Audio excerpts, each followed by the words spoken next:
2007 में Asian game हुई थी स्पेशल पर्सन की, उसमें मैंने गोल्ड मेडल विन किया था। मेरा अपना जो बॉडी वेट था वो 58 केजी था और मैंने 145 केजी जो है वो लिफ्ट किया था। फूड पांडा चलाता हूँ, उससे अपना गुजारा करता हूँ। मेरा गोल्ड मेडल ले ले, मुझे गवर्नमेंट की जॉब दे दे। खाली अरशद नदीम नहीं है, हम भी इस मुल्क का नाम रोशन करके आ चुके हुए हैं। हमें तो आज तक कभी हुकूमत का मुबारकबाद देने के लिए फ़ोन नहीं आया। अस्सलाम वालेकुम नाजरीन, मुझे कहते हैं अतीक इसहाक और आप देख रहे हैं नियो प्लस।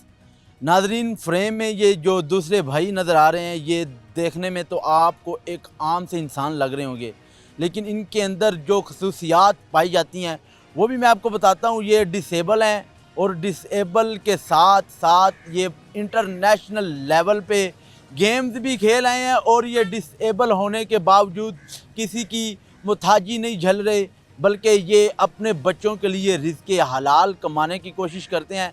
इनसे जानते हैं कि ये सब कुछ कैसे मैनेज करते हैं, इनके हाथों में वसाखियाँ हैं और ये वसाखियों के ज़रिए कैसे लोगों तक उनका ऑर्डर देते हैं। और इसके अलावा ये जो इंटरनेशनल लेवल पे खेल के आए हुए हैं एशियंस गेम्स, इनसे जानते हैं इनकी कहानी, इनकी ज़बानी। अस्सलाम वालेकुम। वालेकुम अस्सलाम। नासिर भाई, सबसे पहले आपका बहुत ज़्यादा शुक्रिया, आपने अपना कीमती टाइम दिया। सबसे पहले मुझे ये बताएं कि आप ये सब कुछ कैसे मैनेज कर लेते हैं? आ, इसके लिए मुझे अल्लाह पाक ने हिम्मत दी है और इतनी हिम्मत दी है कि मैं सब कुछ मैनेज कर लेता हूँ।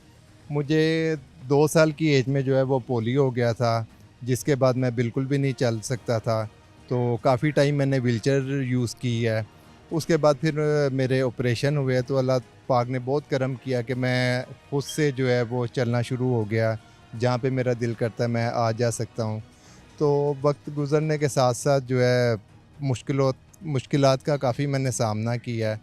तो मैंने अपने स्कूल में एडमिशन लिया था, तो वहाँ पे मुझे एक्सरसाइज का हमारा एक पीरियड होता था जिसमें जिम की कोई 1-2 मशीन पड़ी होती थी, वो मैंने शौकिया तौर पे शुरू कर ली। अच्छा। तो मेरे टीचर ने फिर मुझे गाइड किया, उन्होंने कहा आप प्रॉपर जो है वो जिम शुरू करें। अच्छा। और गेम्स वगैरह उस टाइम हमारी होती थी पावर लिफ्टिंग की, तो उसमें हम लोग पार्टिसिपेट करेंगे। अच्छा नासिर भाई, मुझे ये बताएं कि आप डिसेबल हैं और जब आपने जिम ज्वाइन की थी उस दौर में, तो आपको मुश्किल का सामना नहीं करना पड़ता था और कैसे करते थे सब कुछ? मेहनत तो हमारी नॉर्मल से ज़्यादा है, मुश्किल होती थी। जिम जो है वो उस टाइम बहुत कम होते थे। मेरा जो जिम था वो तकरीबन घर से 1 किलोमीटर 1.5 किलोमीटर होता था। तो उस टाइम मैं ये अपनी क्रैचिज़ के ही साथ जो है वो जिम जाया करता था, जिम करके फिर वहाँ से वापस घर आया करता था। तो वो वहाँ पे मैंने कोई 5-7 साल जो है वो एक्सरसाइज किया है। और जब मैं इस काबिल हो गया था कि एक्सरसाइज करते एक इंसान का ज़रा जिस्म बन जाता है, तो मैं नॉर्मल जो वहाँ पे लड़के होते थे उन्हें ट्रेनिंग दिया करता था साथ साथ। वो बड़ा मुझे देखकर खुश होते थे कि यार आप आते हैं जिम करते हैं, आपको देख के हमें भी जोश चढ़ता है। तो वो फिर मैं उन लोगों को साथ साथ ट्रेनिंग दिया करता था। अल्लाह तबारक व तआला आपको मज़ीद ताकत, क़ुव्वत और हिम्मत दें। लेकिन डिसेबल भी हैं आप, टांगों से थोड़ा सा मज़ूर हैं, तो ये कैसे आप फूड पांडा भी आप कर रहे हैं, लोगों को ऑर्डर भी देते हैं, उनके ऑर्डर रिसीव करके फिर उनके घरों तक पहुंचाते हैं। तो अल्लाह ताला ने आपको हिम्मत तो दी है, लेकिन इसके साथ साथ आपको किन किन मुश्किलात का सामना करना पड़ता है? फूड पांडा चलाना कोई आसान काम नहीं है। नॉर्मल लोग जो है वो उनके लिए इतना मुश्किल है, इतनी देर देर तक जो है वो बाइक चलाते हैं। तो मेरे लिए तो वैसे ही बहुत ज़्यादा मुश्किल होता है, क्योंकि मैंने अगर 2 घंटे लगातार बाइक चला लिए, 3 घंटे चला लिए, तो मैं फिर उसके बाद रेस्ट मुझे बहुत ज़रूरी होता है। मैंने रेस्ट करना है, फिर उसके बाद बाइक चलानी है। ये सारी जो सूरत हाल है, मेरा ख़्याल है कि इसका कसूरवार जो है ना वो हमारी हुकूमत है। मेरी हुकूमत ने, मेरे पाकिस्तान ने मुझे सपोर्ट ही नहीं किया। मैंने इंटरनेशनल लेवल पे जो है वो पाकिस्तान का नाम रोशन किया है। मलेशिया से एशियन गेम में 2007 में गोल्ड मेडल विन करके आया था, जिसमें तकरीबन 15 ममालिक थे। उन सब अपने मुल्क का मतलब सबसे जो बेस्ट होता है वो जाता है। पूरे पाकिस्तान में से मेरी सिलेक्शन हुई थी। यानी जैसे आप पहले बता रहे थे कि पहले आप पाकिस्तान के अंदर रह कर खेलते रहे, तो उसके बाद जब आप एशियंस गेम में गए हैं मलेशिया में, तो तब आपकी सपोर्ट किसने की थी?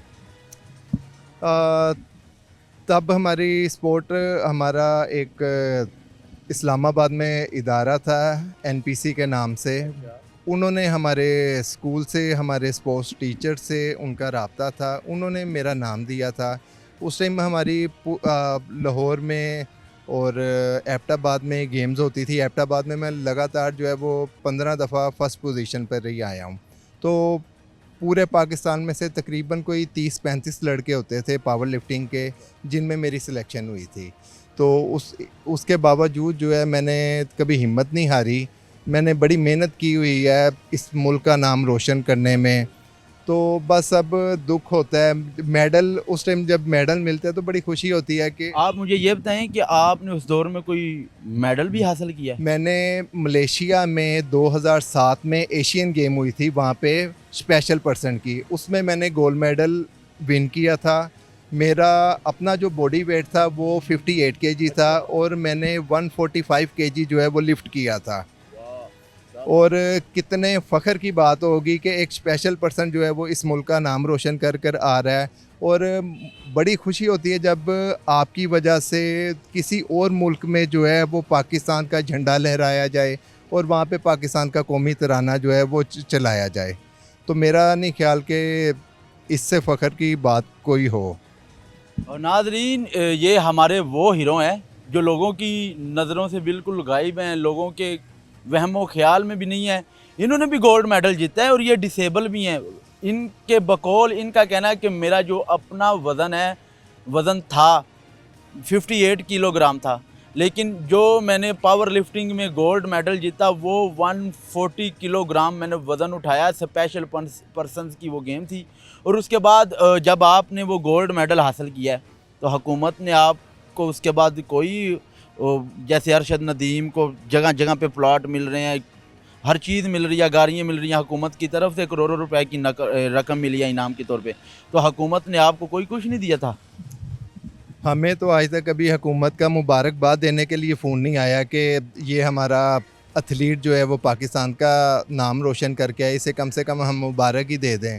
तो ऐसा कुछ भी नहीं होता। आप देखें नॉर्मल लोग जो है कि कोई भी किसी भी गेम में जो है वो कंपटीशन में पाकिस्तान का नाम रोशन करके आते हैं, तो वो अभी अपने मुल्क आते ही नहीं हैं, उससे पहले ही वहाँ पे चर्चे शुरू हो जाते हैं कि ये पाकिस्तान का ये खिलाड़ी गोल्ड मेडल जीत आया है। और जब वो पाकिस्तान एयरपोर्ट पे ही पहुंचता है तो वहाँ पे उनका बहुत प्यारा इस्तकबाल किया जाता है। गवर्नमेंट आती है, हर तरह का वहाँ पे बंदा आता है। वो बंदा आता है जो उन्हें स्पॉन्सर करने पे राज़ी भी नहीं होता और वहाँ पे वो सबसे पहले आगे होता है कि आप हमारा विजन है। तो मुझे बड़ा इस चीज़ पे दुख है। 14 साल मेरी ज़िंदगी के गुजर गए हैं, मुझे हुकूमत ने कोई सपोर्ट नहीं किया। जो आजकल पीछे वीडियो एक बहुत ज़्यादा वायरल हुई थी, अरशद नदीम ने जब वो नेज़ा फेंका था तो एक स्क्रीन के ऊपर अरशद नदीम की वीडियो चल रही थी, तो राना मशहूद साहब ने मियाँ शहबाज शरीफ साहब को कहा था कि मियाँ साहब ये आपका विज़न है कि आपने नौजवान नस्ल को इतना शऊर दिया है। तो तब आपके अंदर क्या जज्बात थे और आपने वो सुनने के बाद क्या फ़ील किया? आ, हंसी भी आ रही थी और खुशी भी हो रही थी। चलें किसी तरह अरशद नदीम का नाम तो टीवी पे आया, उसे मशहूर तो उन्होंने कर दिया। शहबाज शरीफ साहब का लगा हुआ पौधा है बकौल अरशद नदीम साहब के। तो हमने भी किसी टाइम में जो है वो मैराथन गेम की हुई है। व्हीलचेयर में जो है मैंने थर्ड पोजीशन हासिल की थी मैराथन गेम में। तो अगर देखा जाए तो फिर हम भी इस हिसाब से उनके लगाए हुए पौधे हैं। ये तो आपकी बात ठीक होगी, लेकिन आप एक गोल्ड मेडलिस्ट होल्डर हैं, लेकिन उसके बावजूद आप आजकल फूड पांडा कर रहे हैं, ये सब क्यों है? ये सब मेरी हुकूमत की मेहरबानी है जिन्होंने मुझे बिल्कुल सपोर्ट नहीं किया। और मुझे बड़ा दुख होता है कि अब मैं जब किसी को बताता हूँ ना कि मैं इंटरनेशनल खिलाड़ी हूँ, तो वो उसे भी दुख होता है कि यार आपको हुकूमत ने बिल्कुल नहीं सपोर्ट किया। कोई यकीन भी करता होगा या नहीं? नहीं, यकीन वो तब करते हैं जब मैं उन्हें अपनी वीडियोस वगैरह दिखाता हूँ, तो पिक्चर दिखाता हूँ। मेरे पास अपने हर कंपटीशन की जो है वो वीडियो पिक्चर मौजूद है। वो भी आप साथ साथ स्क्रीन पे चलाइएगा और इस हुकूमत को दिखाइएगा कि खाली अरशद नदीम नहीं है, हम भी इस मुल्क का नाम रोशन करके आ चुके हुए हैं। और हमें भी उसी तरह कोऑपरेट किया जाए जिस तरह उन्हें किया गया है। मैं तो बल्कि मरीम नवाज़ को, शहबाज शरीफ साहब को ये कहता हूँ कि मेरा गोल्ड मेडल ले लें, मुझे गवर्नमेंट की जॉब दे दें, और मैं क्या कर सकता हूँ। मेरे लिए तो वो अब एक बिल्कुल बेकार है। मैंने जब कंपटीशन जीत कर आया था, मैंने इतनी जगह पे जॉब के लिए अप्लाई किया था हुकूमत की कि कहीं पे मुझे सरकारी जॉब मिल जाए, लेकिन उन्होंने ये कहा कि हम आपको बताते हैं। 14 साल 20 साल हो गए, आज तक किसी ने बताया ही नहीं है कि हमने आपको जॉब देनी है कि नहीं देनी। मजबूर होकर मैंने अपनी गेमें छोड़ी हैं, जिसकी वजह से महंगाई इतनी हो गई है। फूड पांडा चलाता हूँ, उससे अपना गुजारा करता हूँ। अच्छा नासिर भाई, मुझे ये बताएं कि अरशद नदीम की इतनी सपोर्ट कर दी है गवर्नमेंट ने, तो आप उस हवाले से कुछ कहना चाहेंगे?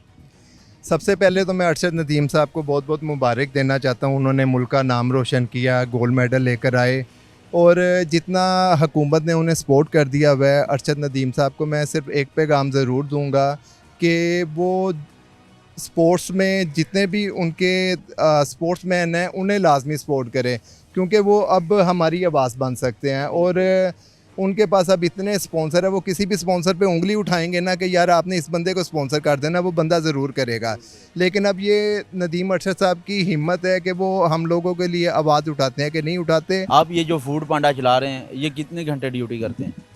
मैं कम से कम 10 से 12 घंटे फूड पांडा चलाता हूँ, तो फिर जाके कोई डिसेबल होने के बावजूद भी 12 घंटे ड्यूटी करते हैं आप? मजबूरी है, क्या करें। अब ये देखें, आप आगे पीछे दिखाएंगे कितनी बारिश हो चुकी हुई है, तो इस बारिश में भी मैंने फूड पांडा चलाना है। रोज़ जिस बंदे ने रोज़ कमाना है तो उसके लिए तो आंधी है तूफान है, उसने चलाना ही चलाना है।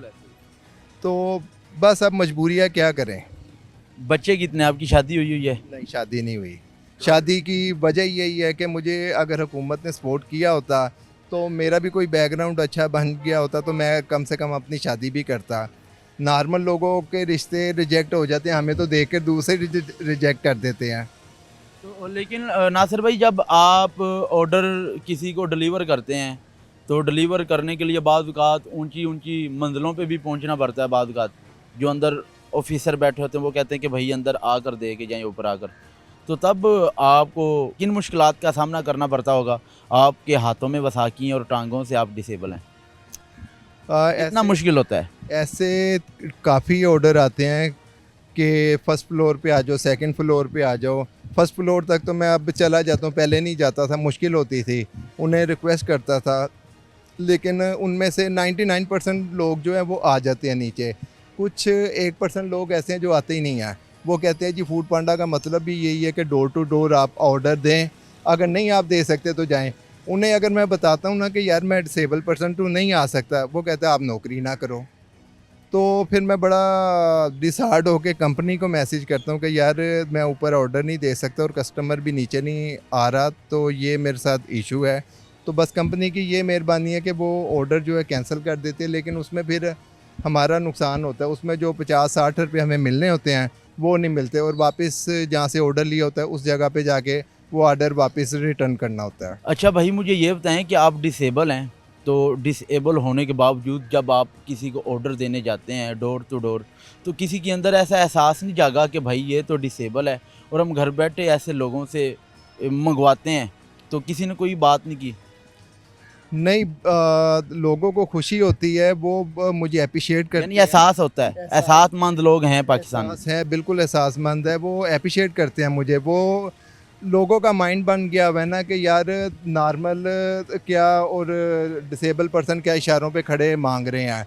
तो वो देखते हैं कि यार आप इतनी मेहनत कर रहे हो। अक्सर मुझे एम्पोरियम जाना पड़ता है थर्ड फ्लोर पे, तो वहाँ पे भी बड़े लोग मुझे देखकर कोई तस्वीरें ले रहा है, कोई मेरी वीडियो बना लेता है कि यार आप इस माशरे के लिए मिसाल है। सिर्फ इस हवाले से अगर उन्हें पता हो कि मैं इंटरनेशनल लेवल पे कंपटीशन खेल रहा हूँ तो वो फिर और ज़्यादा रिस्पेक्ट करेंगे। तो मुझे ये बताएं कि आप डिसेबल हैं, आपने ये क्यों नहीं किया कि मैं भाई डिसेबल हूँ, मेरे पास बहाना है, मैं लोगों से ले के खाता हूँ, सिग्नल्स पे खड़ा होता हूँ या लोगों से वैसे भीख मांगता हूँ?